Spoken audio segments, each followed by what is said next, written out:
Hello students, welcome to my new video. Today we will discuss this important topic carbene. Okay, ये organic chemistry में mostly ये term use किया जाता है, तो आज इसको हम डिस्कस करेंगे. सबसे पहले आपको ये बताएं कि कार्बीन है क्या. एक तो ये इंटरमीडिएट है, इंटरमीडिएट. ओके, इट मीन्स ये एक रिएक्टिव इंटरमीडिएट है, रिएक्टिव इंटरमीडिएट. ये ड्यूरिंग द रिएक्शन, कोई भी आप रिएक्शन कर रहे होते हैं तो उस रिएक्शन के बीच में ये बन सकता है. बहुत सारी रिएक्शन हैं जो कार्बीन के थ्रू जो है आगे बढ़ती है. ओके, जैसे कुछ रिएक्शनें हैं कार्बोनियम आयन बनाती हैं इंटरमीडिएट के रूप में, कुछ रिएक्शनें हैं आपकी कार्बन आयन बनाती हैं, कुछ रिएक्शनें हैं जो फ्री रेडिकल्स बनाती हैं, तो कुछ रिएक्शनें ऐसी हैं जिसमें कि क्या बनता है, आपका कार्बीन बनता है. अगर मैं ये आपको बताऊं कि एक कोई वेल नोन रिएक्शन है जिसमें कार्बीन की पॉसिबिलिटी है, कार्बीन उसमें बनता है, तो वो बेस्ट एग्जांपल है आपके लिए रीमर टीमैन रिएक्शन. रीमर टीमैन रिएक्शन, इसमें जो है आपका कार्बीन फॉर्म करता है, जो कि फुल नेम उसका है डाइक्लोरोकार्बीन बनता है इस रिएक्शन के दौरान. ओके, तो आज इसी को डिस्कस करेंगे. देखिए, सबसे पहला पॉइंट तो ये एक रिएक्टिव इंटरमीडिएट है. अब बात आती है कि ये पॉजिटिवली चार्ज्ड है या नेगेटिवली चार्ज्ड है, तो इसके लिए आपको क्लियर होना है कि इसमें कोई चार्ज नहीं होता है. ये है आपकी न्यूट्रल स्पीसीज. बहुत बार एग्जाम में क्वेश्चन पूछा जाता है कि कार्बीन जो है चार्ज बियर करती है. कार्बीन हैज़ ABCD 4 ऑप्शन लिखे जाते हैं, positively charge, negatively charge, neutral, इस तरह से होगा. तो ये जो है न्यूट्रल स्पीसीज है, इसमें कोई भी जो है चार्ज नहीं होता है. लेकिन कोई भी चार्ज नहीं होता है उसके बावजूद ये है आपका इलेक्ट्रॉन डेफिशिएंट कंपाउंड. क्या है ये? Electron deficient compound, electron deficient है. इट मीन्स इसमें इलेक्ट्रॉनों की कमी है. देखो, ये जितने भी यहाँ पे टर्म लिखे जा रहे हैं ये सभी जो हैं कार्बीन से रिलेटेड क्वेश्चंस अगर कोई आएंगे तो यही चीजें उसमें आती हैं. ओके, कार्बीन एक न्यूट्रल स्पीसीज है, वो इलेक्ट्रॉन डेफिशिएंट है. अब उसको कैसे रिप्रेजेंट किया जाता है उसको हम बताते हैं आपको. CH2 ये है आपके पास में, और इसमें जो है इस तरह से 2 इलेक्ट्रॉन ये लगाने हैं आपको. तो ये अगर आप देखें तो जो ये कार्बन है यहाँ पर, ये जो कार्बन है, ये कार्बन जो है अभी भी इलेक्ट्रॉन डेफिशिएंट है. क्यों? क्योंकि अगर इसको पूरा कंप्लीट अगर आप बनाते हैं तो CH और यहाँ पे आपके पास में 2 इलेक्ट्रॉन है. ओके, तो इस कार्बन के पास में कितने इलेक्ट्रॉन टोटल है? देखिए, वैलेंस इलेक्ट्रॉन की अगर हम बात करें, इसमें टोटल वैलेंस इलेक्ट्रॉन कितने हो गए हैं? 1 2 3 4 5 6. ओके, तो it means still this carbon need 2 more electron to complete its octet. तो इट मीन्स ये किसकी तरह काम करेगा? आपका डाइवेलेंट की तरह काम करेगा. ये एक डाइवेलेंट स्पीसीज है, इसकी वैलेंसी 2 है, ये 2 से और जुड़ सकता है. क्लियर हो गया ना? 2 आप देख रहे हैं CH बॉन्ड तो हैं, लेकिन इनसे 2 और बॉन्ड बना सकता है. That's why this one is a divalent. तो देखिए कितने टर्म आपने यूज कर लिए अभी तक. कार्बीन एक रिएक्टिव इंटरमीडिएट है, रीमर टीमैन रिएक्शन का एक एग्जांपल के कहा जा सकता है, कार्बीन का एक एग्जांपल है, न्यूट्रल स्पीसीज है, इलेक्ट्रॉन डेफिशिएंट है, डाइवेलेंट है. ओके, तो इसके अलावा आप देखिए और क्या क्या चीजें इसके अंदर इंपॉर्टेंट है. ये जो है ना, जो आपका कार्बीन है, दिस वन मेनली 2 टाइप्स, ये 2 तरह के होते हैं. अब किस बेस में? These types are only on the basis of the nature of these 2 electron.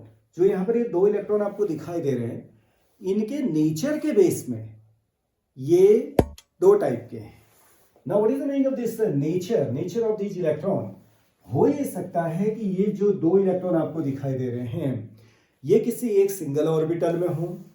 Okay, क्योंकि पेयर्ड आपको दिखाई दे रहे हैं, सिंगल ऑर्बिटल में हो, और या during the formation of these carbene, these two electrons accommodate in two different orbitals. ये दो different orbitals में भी हो सकते हैं. तो it means there are two different types of the conditions for these this pair of electrons. Number one is these two electron exist in a single orbital, एक orbital में ये रहें, और other condition is these two exist or these two present in two different orbitals, दो different orbitals में ये रहे. Okay, जैसे अगर आपने यहाँ पे बनाया, ये दो आप दिखाई दे रहे दो इलेक्ट्रॉन हैं. अब इसको मैं अलग अलग कर देता हूँ. देखिए, इसके टाइप्स की बात करते हैं अगर हम, तो आप देखिएगा CH एक इलेक्ट्रॉन में यहाँ पे शो कर देता हूँ. ओके, एक इलेक्ट्रॉन कुछ इस तरह से लिख देते. चलिए अभी पहले ये एक लगा दिया, एक इलेक्ट्रॉन यहाँ पर है. ये दो डिफरेंट ऑर्बिटल्स में हम इसको शो कर रहे हैं. क्लियर? अब इसी को हम कैसे भी शो करेंगे वो भी आपको बताते हैं. देखिए, ये इलेक्ट्रॉन है एक ऑर्बिटल में, तो ये आपका ऐसे हमने बना दिया क्लॉकवाइज. ये दूसरे ऑर्बिटल में है, ये भी क्लॉकवाइज है इस तरह से. ओके, अब हम एक और बना रहे हैं, उसको देखिएगा कि जब दो आपके इलेक्ट्रॉन जो हैं किसी एक ही ऑर्बिटल में हैं, तो वो क्या होंगे आपके इस तरह से पेयर्ड. क्लियर हो गया ना? बोथ दीज आर कार्बीन, ये दोनों ही कार्बीन है, but the nature of these to carbene is very much different. दोनों का नेचर बहुत डिफरेंट है. इन दोनों में से देखिए, है तो carbene, both are carbene, but among these two one is more reactive compare to other one. एक ज्यादा रिएक्टिव है, एक कम रिएक्टिव है. Okay, only on the basis of the nature of these two electron. If electron accommodate in a single orbital and if electron accommodate in two different orbitals. दो different orbitals में अगर इलेक्ट्रॉनों को accommodate किया गया तो उनका नेचर कुछ और है, और एक ही ऑर्बिटल में अगर वो दो इलेक्ट्रॉन है तो तब उसका नेचर कुछ और है. ओके, अब कैसे, how do you differentiate these two on the basis of the single orbital and two different orbital? कैसे आप उसको, उसके नेचर को आप समझेंगे, उसको मैं आपको बताऊं. जैसे ये देख रहे हैं आप, एक ऑर्बिटल में है, पहले तो इनके नेम क्या दिए गए, ये एक ऑर्बिटल में है, ये टू डिफरेंट ऑर्बिटल में. मैं इसके ऑर्बिटल को भी लेके चले जाता हूं. देखिए, let this one is the orbital and this one is the another orbital.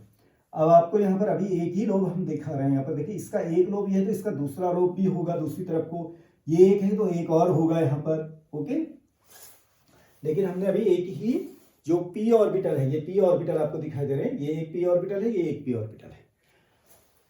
But आप अगर इसकी बात करें तो एक ऑर्बिटल में ये भी है. देखिए, ये आप इस तरह से आप बनाएं, ये भी एक ऑर्बिटल है, बट मैंने कहा कि ये p ऑर्बिटल है. देखिए, ये p ऑर्बिटल है. Okay, and this one also p orbital, ये भी p ऑर्बिटल है. ओके, इसका दूसरा लोब इस साइड में है, इसका दूसरा लोब कुछ इस तरह के बना देते. चलो मैं यहां पे शो कर देता इसका दूसरा लोब. ओके, ये p ऑर्बिटल हो गया और ये भी p ऑर्बिटल है. क्लियर? नाउ के ये भी p ऑर्बिटल है क्या? No, this one is hybridized orbital. ये हाइब्रिडाइज्ड ऑर्बिटल, ये प्योर p ऑर्बिटल है, ये प्योर है. ये ऑर्बिटल जो दोनों हैं ये प्योर p ऑर्बिटल है, नॉन हाइब्रिडाइज्ड ऑर्बिटल है. ये जो बॉन्ड बने हुए हैं, जो CH बॉन्ड हैं, ये तो आपके हाइब्रिड ऑर्बिटल से बने, क्योंकि सिग्मा बॉन्ड है, हाइब्रिड ऑर्बिटल से बने हुए हैं. ओके, अब आप यहां देखिए, यहां पे ये जो ऑर्बिटल है ना, जिसमें जो है आपको ये पेयर्ड इलेक्ट्रॉन दिख रहा है आपको, ये कुछ हाइब्रिडाइज्ड ऑर्बिटल है. बट कैसा हाइब्रिडाइज्ड है उसको भी अभी देखते हैं. पहले इन दोनों को हम किस नाम से इसको बोलेंगे कि एक है आपका इस तरह का कार्बीन, दूसरा इस तरह का कार्बीन है, कैसे बोलेंगे इसको? देखिए, उसके लिए हम यहाँ पर स्पिन मल्टीप्लिसिटी का रूल लगाएंगे. स्पिन मल्टीप्लिसिटी, क्वांटम केमिस्ट्री में आप लोगों ने देखा होगा, स्पिन मल्टीप्लिसिटी. ओके, तो स्पिन मल्टीप्लिसिटी का जब आप इसमें रूल लगाते हैं तो तब जाके हमें इन दोनों कार्बीन का जो है नेम क्लियर होता है कि इसको एक को क्या बोलेंगे, दूसरे को क्या बोलेंगे. देखिए क्या होता है, ध्यान से देखिएगा. स्पिन मल्टीप्लिसिटी में जो फॉर्मूला है वो है आपका 2s+1। एक फॉर्मूला आपने ध्यान दिया होगा मल्टीप्लिसिटी निकालने के लिए। तो अब आप देखिए 2s+1 यहाँ पर भी आप लगाएंगे, 2s+1 यहाँ पर भी लगाएंगे। तो what is s here? This one is spin off the electron, ये स्पिन है इन दोनों के। अब आप देखिए पहले इसके लिए हम निकालते हैं 2s+1 कितना आएगा। देखिए 2s+1 निकालना हमने, ये आपका क्लॉकवाइज है, ये भी क्लॉकवाइज है, ठीक है, प्लस हाफ है, ये भी प्लस हाफ है, क्योंकि डिफरेंट ऑर्बिटल में है। ठीक हो गया ना, डिफरेंट ऑर्बिटल में तो प्लस हाफ, टोटल स्पिन कितना हो गया आपका 1 हो गया। तो 2 × 1 + 1 तो इक्वल टू कितना आ गया आपका 3। तो ये जो कार्बीन आपको दिखाई दे रहा है ना, ये वाला कार्बीन, ठीक है, जिसमें कि जो 2 ऑड इलेक्ट्रॉन आपको दिखाई दे रहे हैं, ये डिफरेंट ऑर्बिटल्स में हैं, तो दिस इज ट्रिपलेट कार्बीन।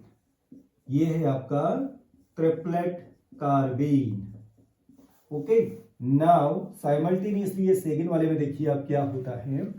इसमें अगर आप स्पिन मल्टीप्लिसिटी रूल को लगाते हैं 2s+1 को, तो क्या होता है 2s+1। अब ध्यान से देखिएगा, plus half minus half, because electrons are paired in a single orbital. ये दोनों इलेक्ट्रॉन पेयर्ड फॉर्म में है, तो एक प्लस हाफ होगा तो दूसरा क्या होगा माइनस हाफ। टोटल स्पिन कितना हो गया देखिए, प्लस हाफ माइनस हाफ, तो it means total net spin is 0। तो 2 + 2 × 0 और प्लस क्या हो गया 1। ओके, तो ये क्या आ गया 1 आया ना, 1 हो गया, तो it means singlet. Okay, this carbene is a singlet carbene. तो it means there are 2 different type of the carbene. Number 1 is the triplet carbene and second one is the singlet carbene. Now what is the hybrid state of these 2 carbenes? अब आप देखिए, अगर हम बात करें triplet carbene की, ये triplet carbene हमने बनाया हुआ है। ट्रिपलेट कार्बीन में जो C है उसकी हाइब्रिड स्टेट क्या है उसको ध्यान से देखिएगा।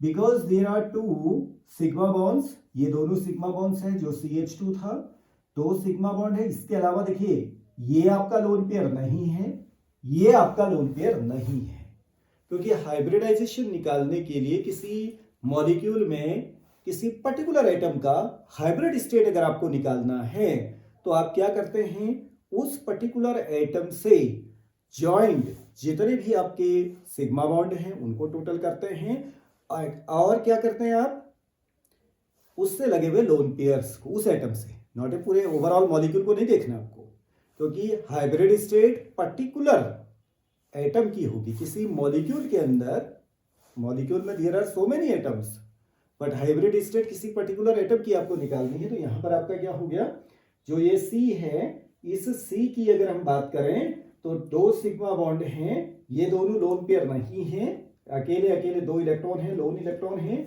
लोन पेयर भी नहीं है, लोन है इलेक्ट्रॉन, पेयर नहीं है। तो इन दोनों को आप हाइब्रिडाइजेशन के लिए काउंट नहीं करेंगे। ये प्योर ऑर्बिटल में है, प्योर ऑर्बिटल में अकेला अकेला इलेक्ट्रॉन है तो वो प्योर में ही रहेगा। अगर हाँ ये पेयर्ड होते तो ये हाइब्रिड में हो सकता था। तो ये आपकी इसके लिए 2 ही सिग्मा बॉन्ड है, लोन पेयर नहीं है, तो टोटल आपका 2 ही आया। तो इसकी हाइब्रिड स्टेट होगी कार्बन की, ये आएगा sp हाइब्रिड स्टेट। क्या आ जाएगा, sp hybrid state. Okay, triplet के लिए। नाउ व्हाट अबाउट सिंगलेट, देखिए कार्बन है, 2 सिग्मा बॉन्ड्स हैं, okay, 1 is lone pair, this one is lone pair, okay, because these 2 electrons are in a single orbital. तो ये कि जब इस तरह से पेयर्ड है तो ये किसी न किसी हाइब्रिड ऑर्बिटल में होगा, क्योंकि जो सिग्मा बॉन्ड्स हैं और जो इस ऑर्बिटल की जो एनर्जी होगी वो बराबर होगी। उनकी एनर्जी को पहले बराबर किया जाता है। जो यहाँ पर का जो सिग्मा बॉन्ड जिससे बना हुआ है वो ऑर्बिटल यानी कि हाइब्रिड ऑर्बिटल, और इस ऑर्बिटल की जब तक आप एनर्जी को बराबर नहीं करेंगे मॉलिक्यूल का फॉर्मेशन जो है बेटर नहीं हो पाएगा, स्टेबल मॉलिक्यूल बनेगा नहीं। ये आपको ध्यान में रखना है, ठीक है ना। ये मॉलिक्यूल जो है, ये मॉलिक्यूल जो है, ये आपका हाइब्रिड स्टेट दिया हुआ, ये लोन पेयर वाला ऑर्बिटल है, और यहाँ पर जिससे भी सिग्मा बॉन्ड बना हुआ है उनकी एनर्जी पहले बराबर करनी होती है, तभी मॉलिक्यूल बनता है। ओके, तो आपका आ गया ये कौन सा ऑर्बिटल होगा, फिर वो देखिए 1 2 2 सिग्मा बॉन्ड है, 1 लोन पेयर है, टोटल कितना हो गया 3। इट मींस जो कार्बन है वो है आपका sp2 हाइब्रिडाइज्ड। ओके, दो सिग्मा एक लोन पेयर, टोटल कितना हो गया 3 माने s और 1s हो गया 2 और p हो गए तो 3 हो गया। तो इट मींस जो ये ऑर्बिटल है ना, ये ऑर्बिटल भी आपका क्या है sp2 हाइब्रिड ऑर्बिटल है। अब आपसे पूछा जा सकता है कि सिंगलेट कार्बीन में जो लोन पेयर है वो किस ऑर्बिटल में है। तो पूछा जा सकता है s ऑर्बिटल में, p ऑर्बिटल में, sp2 ऑर्बिटल में, sp ऑर्बिटल में या sp3 में। तो आपको आंसर करना है किसमें, sp2 ऑर्बिटल से। जो ये सिग्मा बॉन्ड आपको दिखाई दे रहा है ना, ये सिग्मा बॉन्ड किस किस के बीच में बना हुआ है, sp2 from the carbon and s from the hydrogen, sp2 from the carbon and s from the hydrogen. It means singlet carbene में टू जो है, in singlet carbene there are two sp2s sigma bond, two sp2s sigma bond and one sp2 orbital containing lone pair। Okay, तो ये तो मैंने आपको nature बताया। अब आप ये आइडिया लगाइए कि जो सिंगलेट और ट्रिपलेट कार्बीन हैं, सिंगलेट और ट्रिपलेट कार्बीन का जो स्ट्रक्चर आपने बनाया, लेट कि ये H है, ये H है, ये मैंने बना दिया इस तरह से। ओके, ये ट्रिपलेट कार्बीन है, इसके बीच में बॉन्ड एंगल, ठीक है ना। और एक है सिंगलेट, ये है सिंगलेट कार्बीन, इसके बीच में बॉन्ड एंगल। कौन सा बॉन्ड एंगल ज्यादा होगा ये आपको आइडिया है। क्वालिटेटिवली पहले सोचिए कि among these two which one has bigger bond angle, किसका बॉन्ड एंगल ज्यादा होगा। तो बहुत आसान है, देखिए ये है आपका लोन पेयर, ठीक है ना। लोन पेयर और बॉन्ड पेयर में रिपल्सन होगा, लोन पेयर और bond pair, lone pair bond pair, lone pair bond pair repulsion होगा। तो दीज टू कम टुगेदर, ये पास आएंगे, तो इनके बीच में जो बॉन्ड एंगल होता है ना, वो आपका करीब 110 के आसपास होगा, 110। ओके, लेकिन यहां जो है आपका बॉन्ड एंगल ज्यादा होगा, ये आपका हो सकता है 130 से 150 के बीच में हो सकता है। इसमें वेरिएशन होगा, वो that depend upon the this group. जैसे H की जगह पर कोई और ग्रुप होगा, CH3 होगा तो कोई थोड़ा सा चेंज हो सकता है, दोनों CH3 होंगे कोई और चेंज हो सकता है, कोई दूसरा आइटम होगा तो चेंज होगा। तो ये आपका आ सकता है 100 से 110 के आसपास आ सकता है, या 115 के आसपास भी पहुंच सकता है। और ये लेकिन ज्यादा होगा आपका, ये वाला जो बॉन्ड एंगल है ट्रिपलेट में, जो ये बॉन्ड एंगल है ये आपका 130 टू 150 डिग्री के आसपास होगा, 130 टू 150 डिग्री। यहाँ पर 110 के आसपास होगा, 110 डिग्री होगा किसमें, सिंगलेट में, और 130 टू 150 के आसपास किसमें होगा, आपका ट्रिपलेट में होगा। यहाँ ज्यादा क्यों होगा, क्योंकि ये जो दो आपके इलेक्ट्रॉन दिखाई दे रहे हैं, ये जो दो इलेक्ट्रॉन दिखाई दे रहे हैं, एक तो ये जो है आपके क्या है, पेयर्ड नहीं है, तो दो डिफरेंट ऑर्बिटल्स में हैं। तो इनके बीच में जो लोन पेयर और बॉन्ड पेयर का जो VSEPR थ्योरी में बोला गया है, valence shell electron pair repulsion theory जो है, VSEPR थ्योरी में क्या कहा गया है, लोन पेयर और बॉन्ड पेयर के बीच में रिपल्सन, लोन पेयर के बीच में रिपल्सन, और बॉन्ड पेयर के बीच में रिपल्सन को कैटेगराइज किया गया है। सबसे कम रिपल्सन किसमें है, बॉन्ड पेयर में, इसीलिए उसमें जियोमेट्री क्या बोली जाती है, रेगुलर जियोमेट्री बोली जाती है। सबसे ज्यादा रिपल्सन किसमें है, लोन पेयर के बीच में, ठीक है ना। उसमें जो है आपके जो जियोमेट्री रहेगी ना, बहुत ज्यादा डिस्टर्ब रहेगी, डिस्टॉर्टेड रहेगी। ओके, तो फिलहाल तो यहाँ पे आपको मैंने बता दिया कि ट्रिपलेट जो होगा उसमें बॉन्ड एंगल ज्यादा होगा, और जो सिंगलेट होगा उसमें बॉन्ड एंगल क्या होगा, कम होगा। ओके, कुछ चीज और क्लियर हो गई आपकी। अब आपको बताते हैं कि ये कहाँ कहाँ पे बन सकता है। देखिए कैसे कैसे बना सकते हैं इसको, अलग अलग रिएक्शंस हैं, अलग अलग रिएक्शंस में आप अलग अलग तरीके से इसको बना सकते हैं। जैसे कि मैंने एक बताया आपको, रिमर-टिमेन रिएक्शन बताया। ओके, इसी तरह से कोई और भी रिएक्शन हो सकती है, जैसे कि नॉर्मली अगर आप इसको जो है डायज़ोमीथेन है उससे भी आप बना सकते हैं। कैसे बना सकते हैं उसको देखिएगा। डायज़ोमीथेन एक कंपाउंड अगर आप ले लें तो उससे भी कार्बीन बना सकते हैं। डायज़ोमीथेन कैसे बनाया जाता है, किस तरह का फॉर्मूला होता है वो देखिए। उसको लिखने के लिए तरीका है CH2N2, this one is the diazomethane. अगर आप डायज़ोमीथेन को गर्म करते हैं, ओके, डायज़ोमीथेन का जो लगभग अगर आप उसको गर्म करें, जो यूवी की प्रेजेंस में अगर आप उसको अल्ट्रावायलेट लाइट अगर उसको पास करते हैं डायज़ोमीथेन में, ये डायज़ोमीथेन का मैंने फॉर्मूला आपको बताया, इसमें अगर आप यूवी लाइट पास करते हैं, क्या पास करेंगे? UV light, okay. तो ये मॉलिक्यूल जो है ना ब्रेक होता है। अब ये मॉलिक्यूल का पहले तो आप देखिए फॉर्मूला किस तरह से बनाया जाता है, पूरा अगर कंप्लीट हम बनाएं, okay, CH2 double bond N और ये डबल बॉन्ड N, इस तरीके से बनाया जाता है। अब यहाँ पे आपको कुछ लग रहा होगा, दो नाइट्रोजन है, नॉर्मली नाइट्रोजन की वैलेंसी क्या होती है? ट्राइवेलेंट होता है, लेकिन यहाँ पर आपका क्या दिखाई दे रहा है? आपको 1 2 3 4 टेट्रावेलेंट दिखाई दे रहा है। यहाँ पे आपको क्या दिखाई दे रहा है? डाइवेलेंट। इसका मैंने कहीं ना कहीं कुछ प्रॉब्लम लग रही है आपको, ठीक है ना? तो यहाँ पे कैसे इसको सही करना, देखिए, 1 नाइट्रोजन के आउटर मोस्ट में कितने इलेक्ट्रॉन होते हैं? 5, 1 2 3 4 5, एक इलेक्ट्रॉन यहाँ पर है, ओके। इसको देखिएगा 1 2 3 4 एंड 5, ये इसके इलेक्ट्रॉन है। अब आप देखिए यहाँ पे अगर इस नाइट्रोजन को अगर आप देखें, क्लोजली वॉच करिए, नाइट्रोजन के पास में अभी कितने इलेक्ट्रॉन है? 1 2 3 4 5 6 7 8 9 इलेक्ट्रॉन है। इस नाइट्रोजन के पास में 1 2 3 4 5 6 7 है, इसमें है 7 इलेक्ट्रॉन और इसमें है आपके 9 इलेक्ट्रॉन। अगर कहीं पे बॉन्डिंग एटम के बीच में बॉन्डिंग जो दो एटम हैं आपस में जो बॉन्ड बनाए हैं, उनके बीच में एक एटम में एक इलेक्ट्रॉन ज्यादा है और दूसरे में एक इलेक्ट्रॉन कम है, तो आप गलत नहीं है, आप सही की तरफ जा रहे हैं।